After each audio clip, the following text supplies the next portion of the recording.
ಸಂಸ್ಕೃತಿ, ನಮ್ಮ ಸನಾತನ ಧರ್ಮದ ಮಹಿಮೆ ಹೇಳುವ ಧರ್ಮಕ್ಷೇತ್ರ. ಪ್ರತಿ ದೇವಸ್ಥಾನಕ್ಕೂ ಒಂದು ಇತಿಹಾಸ, ಶಕ್ತಿ, ಮಹಿಮೆ ಇರುತ್ತೆ.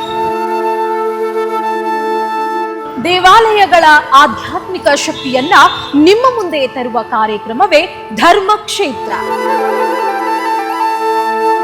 ಇಂತಹ ಅಪರೂಪದ ದೇವಸ್ಥಾನಗಳ ಮಾಹಿತಿ ನಿಮ್ಮಲ್ಲಿದೆಯಾ? ದಯಮಾಡಿ ನಮಗೆ ತಿಳಿಸಿ, ಆ ಮಾಹಿತಿಯನ್ನ ನಮ್ಮೊಂದಿಗೆ ಹಂಚಿಕೊಳ್ಳಿ. ಆ ದೇವಸ್ಥಾನಗಳ ಕುರಿತು ಕಾರ್ಯಕ್ರಮ ನಾವು ಮಾಡ್ತೀವಿ. ಇದು ಧರ್ಮಕ್ಷೇತ್ರ. ಬೆಂಗಳೂರಿನಲ್ಲಿ ಇಂತಹ ಅಪರೂಪದ ದೇವಸ್ಥಾನಗಳ ಬಗ್ಗೆ ಮಾಹಿತಿ ನಿಮಗಿದೆಯಾ? ನಮ್ಮೊಂದಿಗೆ ಹಂಚಿಕೊಳ್ಳಿ. ನಮ್ಮ ಭಕ್ತಿ, ನಮ್ಮ ಸಂಸ್ಕೃತಿ, ನಮ್ಮ ದೇವಾಲಯಗಳ ಮಹತ್ವವನ್ನ ಸಾರಿ ಹೇಳುವ ಒನ್ ಇಂಡಿಯಾ ವಿಶೇಷ ಕಾರ್ಯಕ್ರಮ ಧರ್ಮಕ್ಷೇತ್ರ.